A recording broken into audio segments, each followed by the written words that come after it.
Hi, everyone. Welcome back to Dive In. I'm Christian. And I'm Jessica Vanden Berg. Thanks for listening. Thanks for being here. We're excited to start another podcast, right? That's right.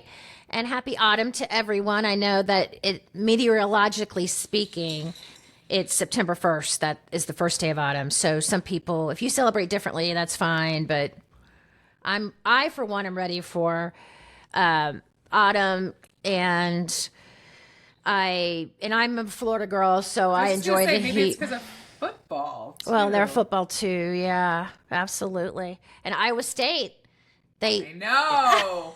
It was. that I mean, doesn't look, happen that often. Yeah. no, that kicker is a happy Yeah. kicker. Hopefully, I guess he's a redshirt freshman. I think so. Yeah, that Yeah. was quite something. Um, yeah. And, around here, my daughter is a junior at the University of Miami. So the Hurricanes are doing really well. So everybody's a little happier. Yes. And then this is kind of interesting, Jess. So my son, as you know, plays football.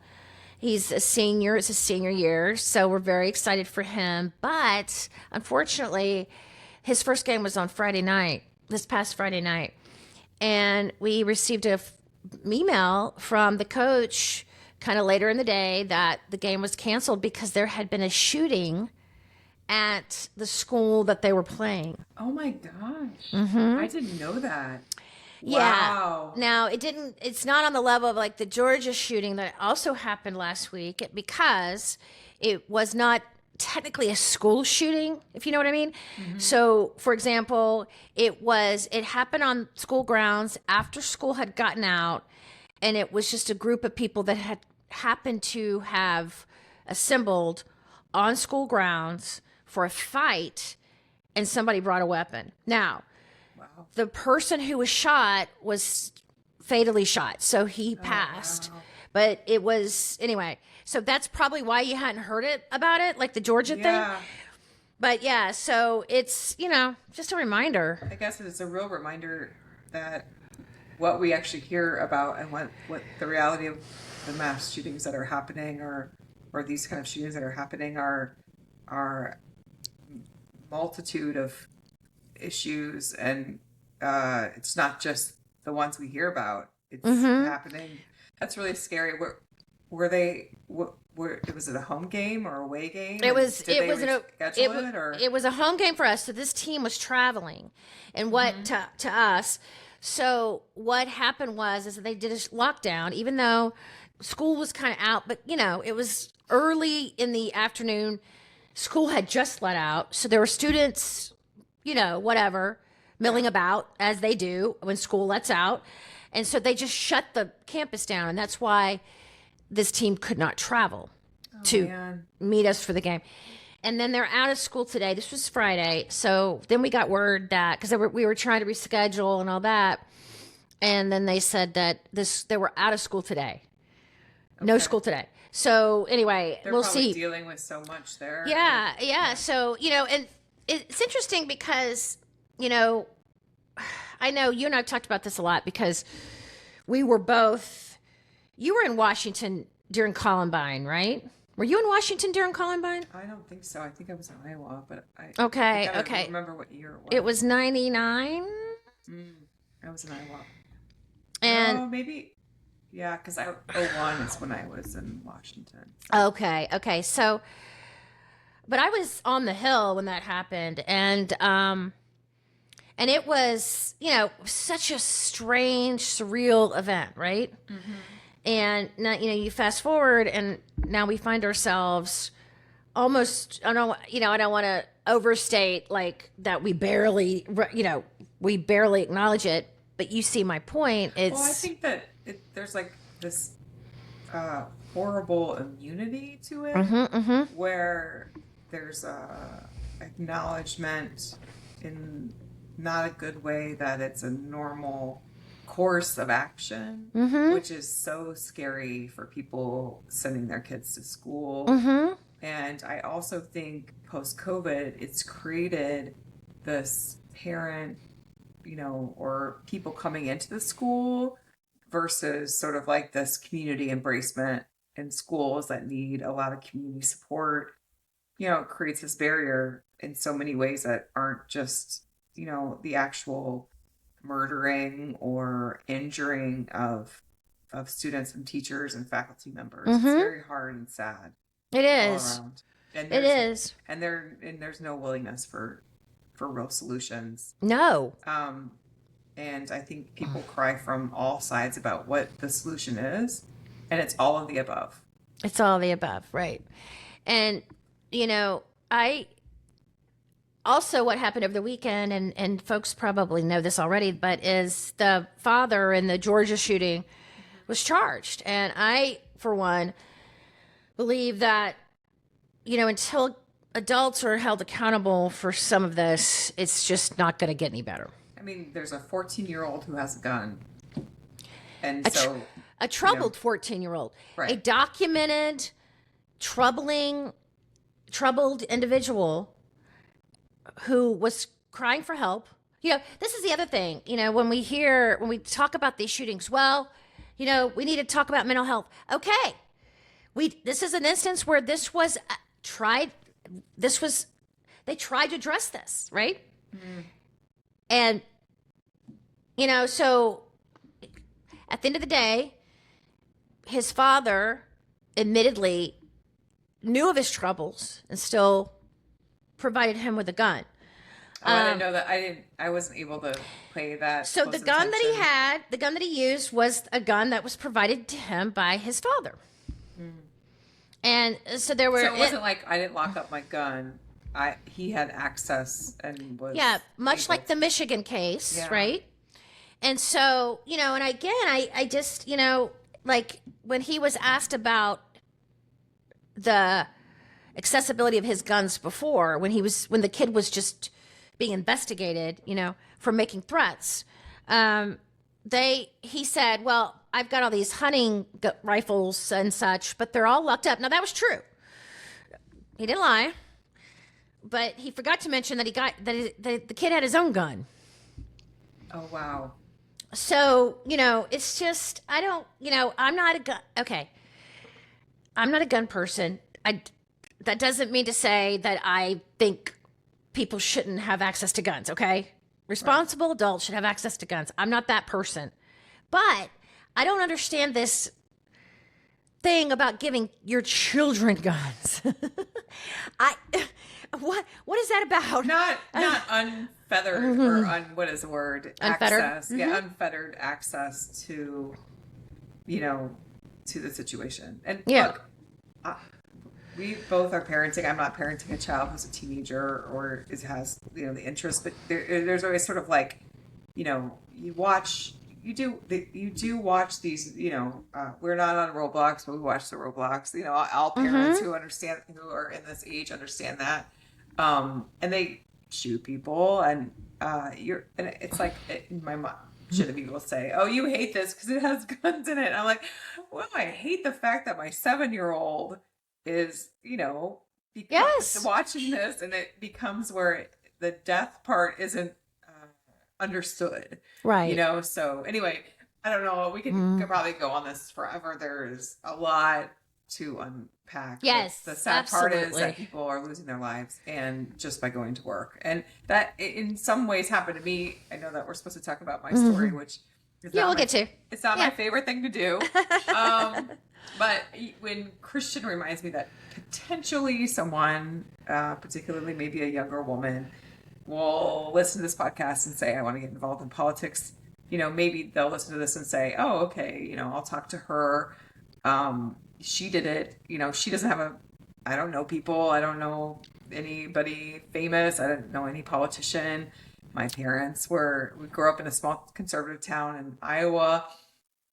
Went to the local college there. My parents never went to college, so it was sort of a new, thing for my family. I was the third of three, and my siblings didn't go at that time. They have since, or my sister has since. And so even going to college and figuring it out, it was an interesting thing. And we went, and in the small college that I went to, was a poli-sci major, spent a semester abroad, which was probably more impactful than anything I did, in that situation, but I always loved international politics versus American politics. I think I got my worst grade in American politics, but also my professor was very Republican, and I did lean in that persuasion even at that time, Sure. which was an anomaly for where I come from, because you basically have to buck the system. Yeah. As you know, where you grew up, if you Yep. are,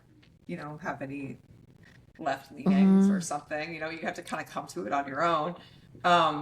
Just to learn, what the priorities are at a very young age. But anyway, so I got the opportunities to do internships in politics were very limited, and basically only limited to working in the state house for a Republican, which I didn't have much interest doing. However, I probably could have navigated it. You just don't know how to navigate it.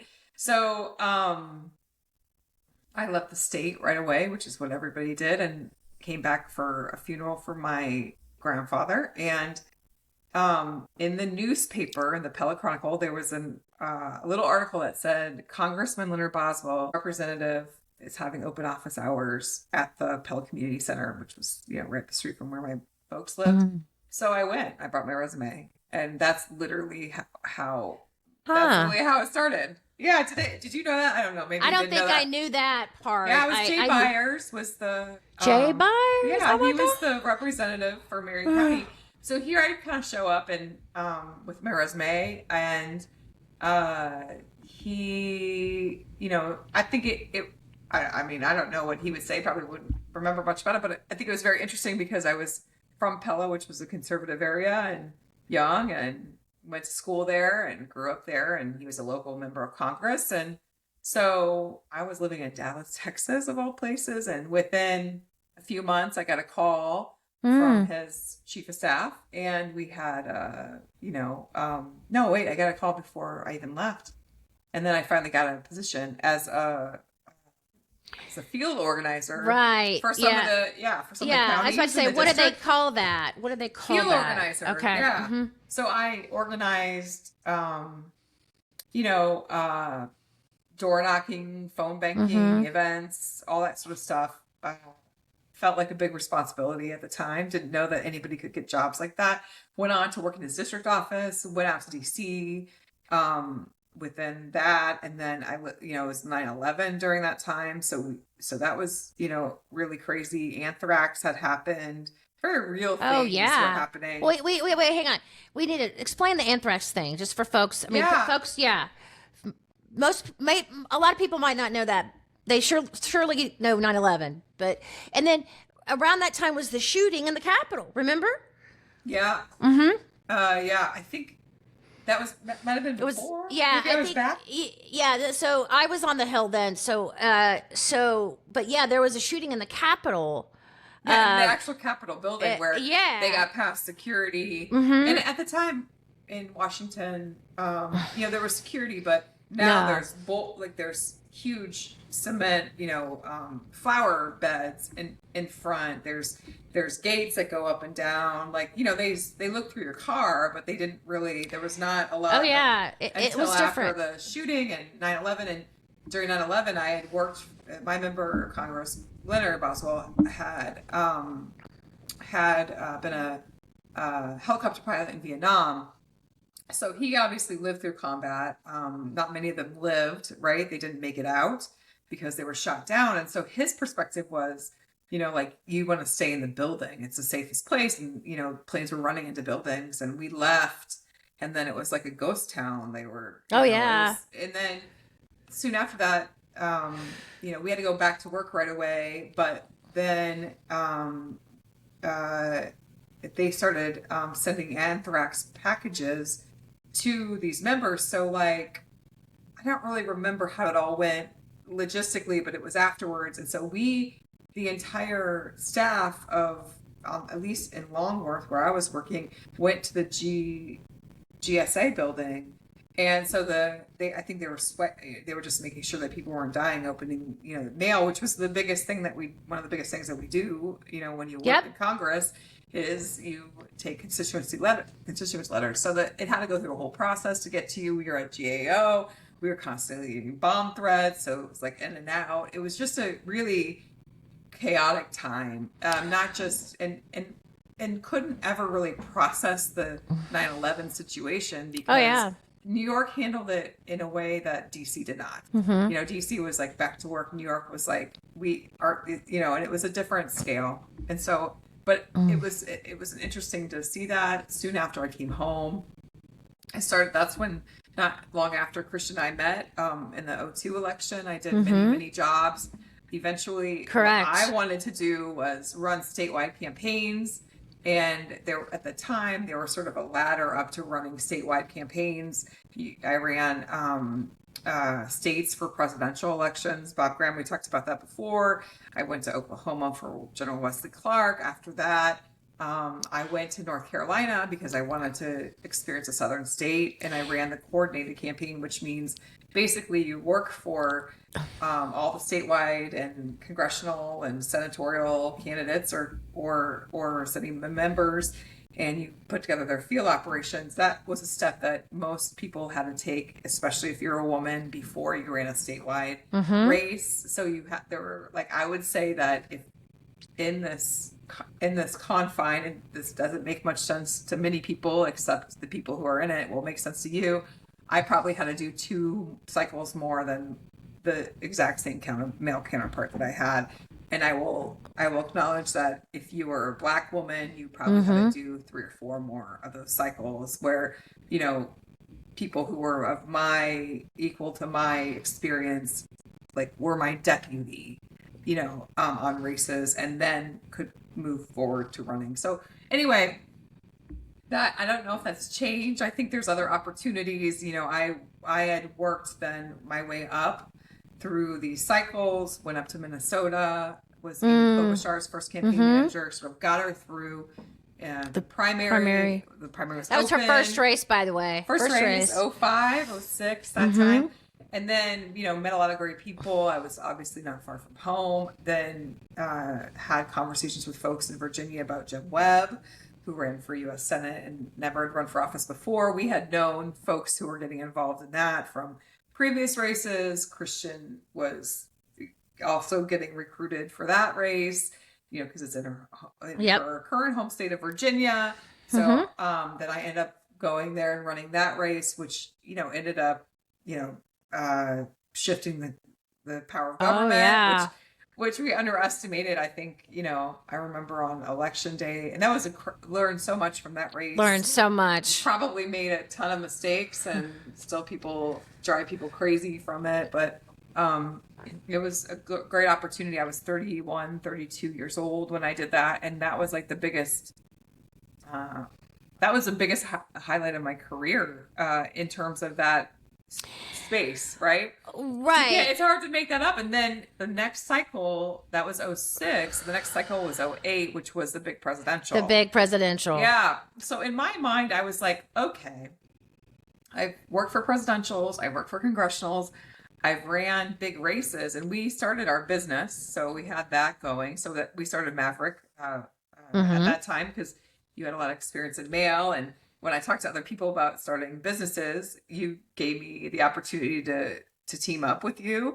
But also, you know, it felt like you had to have a product. Even though we like mail, we believe in mail, but it felt like as women, you had to have a product. I couldn't just go and be, you know, the DSCC political director. I did not get that job, even though I ran into this race. Like, I wanted that job. I did not get that job. I wanted, you know, there weren't like other people calling, which ended up being actually a good thing for us, I think, because then we had opportunities to do our own thing, but not always in the space of being rewarded for the work, you know? So, but I think it's been great. And then that cycle, we started the business in that cycle. I talked to some of the presidentials.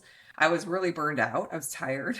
It was a cycle of running two Senate races, sort of, you know. Yep. And then, you know, do I regret not doing the presidential? Probably a little bit, you know, looking back. But it was like the Obama-Hillary situation. I talked to, you know, Obama's folks a little bit. I knew them.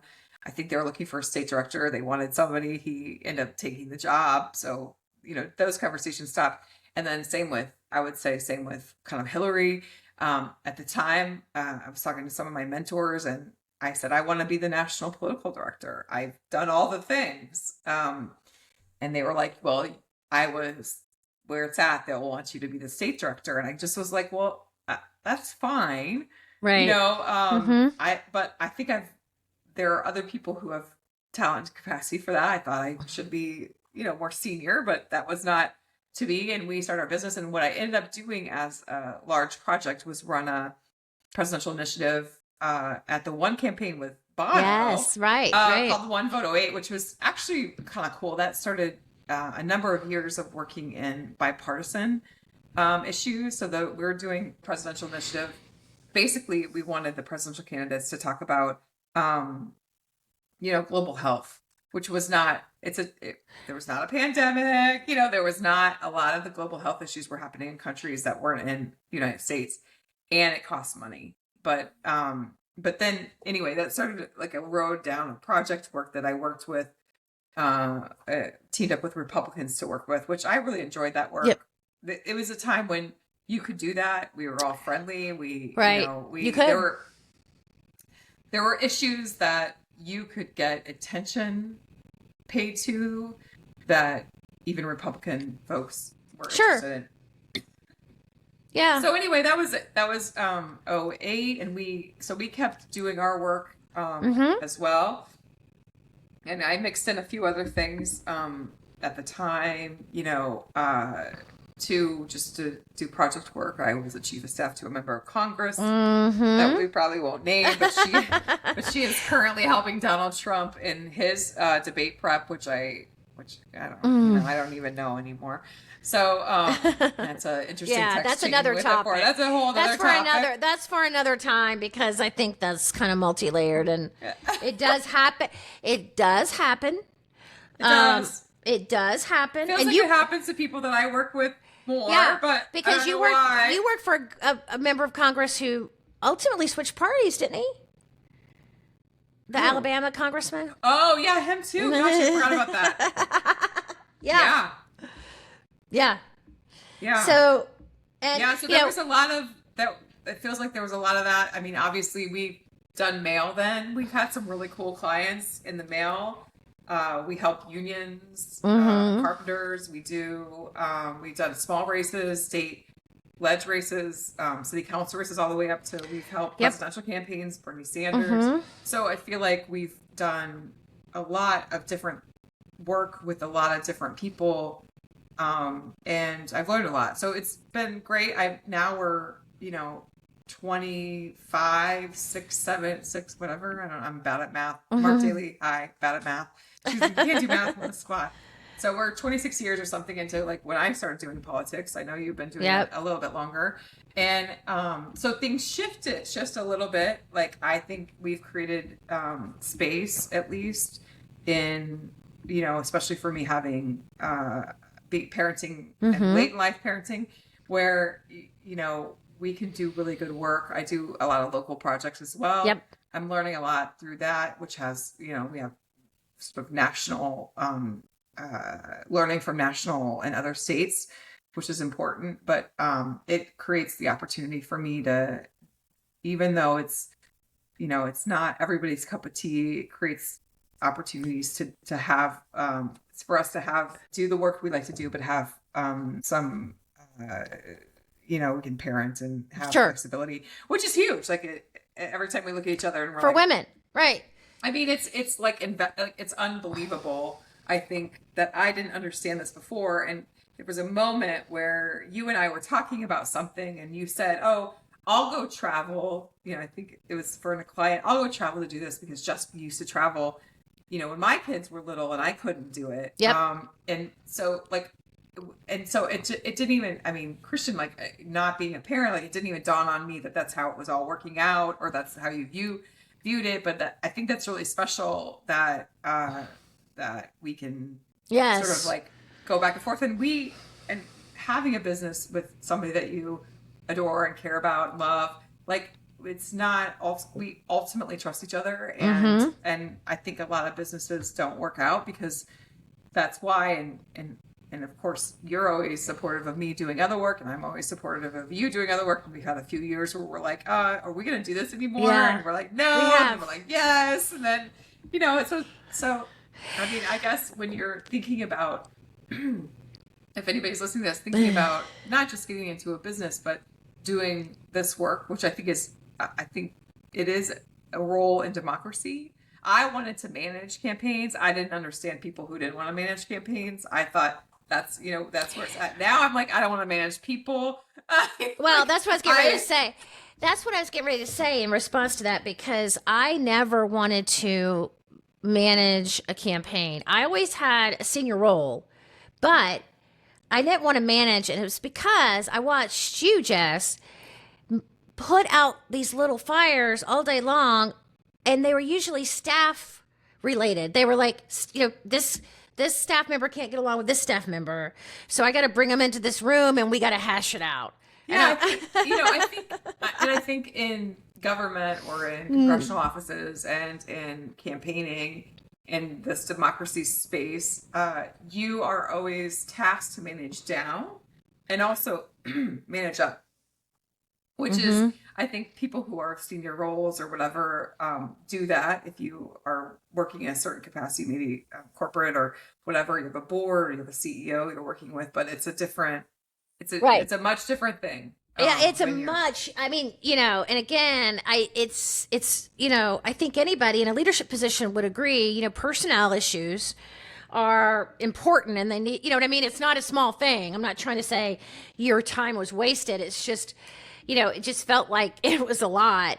And no, you can't just tell people to buck up and get over it. Like, you actually have to work through conversations with them. And I actually watch managers now, and I'm like, oh, I could have done that so much better. But I was, you know, in some ways. Well, I mean, and people don't appreciate the campaign manager role enough, in my opinion. Well, I think when you lose, if you're a campaign manager, when you lose, you're blamed. Sure. And if you win, it's everybody else's win. That's right. And you have to internalize that and know that and then do that. You just say, okay, you're right. Here are things I could have done better.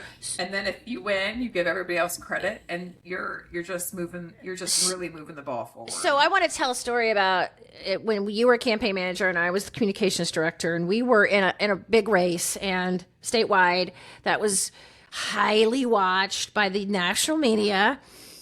And there was this moment where I was getting a little critique, me specifically. It was a press issue, and because that's what I did was press, and so I was getting critiqued via email by one of the consultants, and so I remember your office was next door to mine.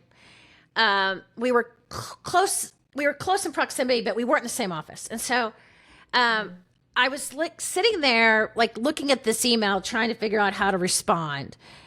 And you responded. I'll never forget this. And I'm sure you don't remember it because you did 1,000 things a day. And you responded, okay, basically you responded, that's fine, but why aren't you doing your job? Oh. Okay. I mean, you didn't say it like that. I can't tell you I can't say what that you said because it wouldn't make sense you know, but you were basically like, why don't you go ahead and just do your job? We got that. We got it over here. And I remember being so grateful that you kind of did that. And it's not like we talked about it. You know, it's not like, you know, we didn't talk about it. Yeah. And so then later on, or maybe when I say later on, it could have been a couple minutes, you were walking by my office, you just kind of poked your head in and you gave me this kind of like smile, like, and we again, no words were really exchanged. It was like, I got you. And I was like, yeah, that was, you know what, that was a learning lesson that I had from Jean Hesper, who we both worked for. Yeah. And a couple other Sheila McGuire Riggs early on.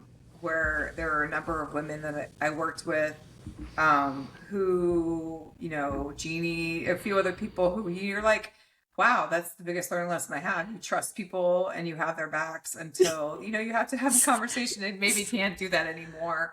You know, I had somebody forge a check one time and they were trying to like, they were, you know, like you have to realize that they were doing it for the right reasons. It was a wrong decision. Sure. And you're just like, yeah, but yeah, it's like that's interesting. That's a great story. I didn't remember it, and I remember I don't remember anything anymore. Right. And I remember around that time because you were my boss, and then I had underlings, for the lack of a better word. Staff. We like to call them staff. Staff. Sorry. You're right, staff. And I remember thinking, I hope that I'm doing that for my staff, who is also a young woman, right? Yeah. And if I'm not, I'm gonna consciously make an effort right now to do that. Because what happened, there wasn't, like, Jess could have easily been like, because the email was directed at me, but she could have easily been like, oh, let me look into that, or let me get to the bottom of this, or whatever, which would have been totally appropriate in your role. But instead, you were just like, okay, we hear you, but why don't you focus on what you're supposed to be doing? Right. Nip in the bud. We got this. Yeah. And I was just so grateful. And thanks for telling that story. That makes my day. Oh, I'm sorry I haven't told you before. No, it's okay. I mean, like, why would we say it? Oh, remember when you were awesome? We don't have a lot of those conversations. And what awesome time that we had. Yeah, no, I mean, yeah. Well, and on this particular campaign, it was like treading water, as you remember, with the press. It was a high intensity thing. And so it was, and I was, I won't lie, I was a little, whatever. I'd get my back up pretty easily if I was critiqued or criticized. And now the other thing about Jess and I is that we were really good. We were always on the same page generally. Mm-hmm. And so you trusted me a great deal. There was a lot of moving parts, and that's just campaign work. I mean, hard stop, but I think that's what's lacking on some level when you're in campaigns where you work with people for 10, 15, whatever, 5 years, whatever it is, where you know their vibe. Usually it's like a total startup. You throw all these people in and you try to do the thing. And I think that was probably one reason why we were successful is we had really good people on the team. We did. But we had enough people who had worked together for a number of cycles, where we could have that trust level. So you're like, okay, that's taken care of. Yes. We don't have to worry about that. But yes, you're right. We were high level of scrutiny that didn't exist outside of Beltway. That particular race did. Yeah, it was crazy. And I could went from one of the I personally I guess I'll say it this way, it went from one of the biggest races in the country with an almost guaranteed win and win bonus to a kind of an obscure situation. So you never know in your career where you're gonna strike gold. One of my other favorite things that I did when I came back here in 2012, after 6 years after that big race, is I ran Kristi Vilsack's congressional race in a really tough district. It was interesting because she was willing to be flexible with my arrangement with her. She trusted me. We're friends to this day. I really respect them a lot, and it's because we have this great personal relationship, and it was a really great experience for me, and I was glad I did it. I went on to be, after that, to do other things similarly. And I feel like it's now I'm, knocking down 50 and you're constantly doing these startups. It's a little bit exhausting, but it's also kind of the space, so you're not afraid to do it because you just are constantly, everything is, if we went into a 9 to 5 every day, I think we would be I mean, I could see why you do it, but sure, we don't ever know what's going to happen year to year, so it's not, it could be good, it could be not as good, and that's right. You still have to buy the kid all the things. So anyway, that's right. But definitely from all the viewpoints and from what we currently do, mine has shifted completely in the last 8 years or 7 years, and it makes it kind of what we do even more important. You kind of do the extra stuff because you know it matters more for your family. So anyway, That's right. it was sort of fun to talk about the presidential. We talked about the presidential a little bit before, and all these other situations. All the things that we are up in an interview. I didn't watch it. You didn't watch it. Right. I mean, it happened. It was criticized. It was let go. And now we're looking at a situation now. And I can talking about myself, if that's okay, and just say, hey, we're looking to debate tomorrow night, which is which I would say is a big deal.